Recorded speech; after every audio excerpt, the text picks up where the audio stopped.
Alors que des discussions sont en cours entre les dirigeants européens au sujet de la crise au Bélarus, les manifestants cherchent de nouveaux moyens pour faire pression sur l'administration d'Alexandre Loukachenko. Un mouvement de grève s'est étendu à tout le pays, rejoint même par les grandes usines d'État. Selon Loukachenko, des choses sont orchestrées depuis l'étranger.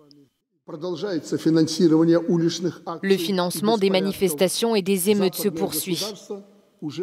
Les États occidentaux ont déjà déclaré ouvertement, ils ne le cachent pas, qu'ils collectaient des fonds et les envoyaient au Bélarus.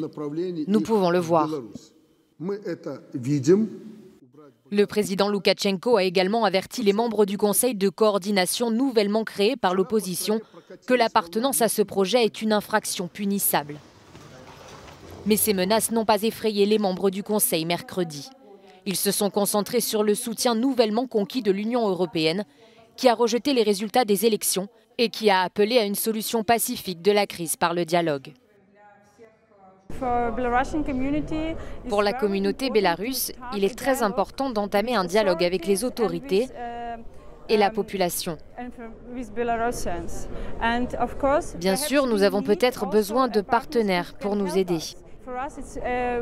Pour nous, c'est une priorité car le Bélarus reste au centre de l'Europe et nous devons être en contact avec tout le monde et nous avons besoin d'amis.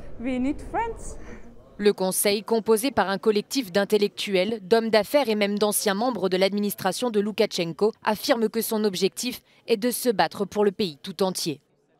Nous ne sommes pas l'opposition parce que nous représentons la majorité de notre société. L'opposition est une minorité à mon sens. Aujourd'hui, nous avons vu qu'il y a encore beaucoup de manifestants, beaucoup de manifestations, beaucoup de grèves dans tout le Bélarus. Dans la capitale, dans les capitales régionales, dans les villes moyennes et dans les villes petites. Nous représentons donc la majorité. Pour l'heure, le Bélarus reste dans l'impasse, entre ceux qui réclament un nouveau pays plus juste et plus sûr, et ceux qui semblent prêts à réprimer la dissidence à tout prix. La résolution de l'Union européenne mercredi a remonté le moral de l'un des camps, mais il n'a pas encore produit de changement concret.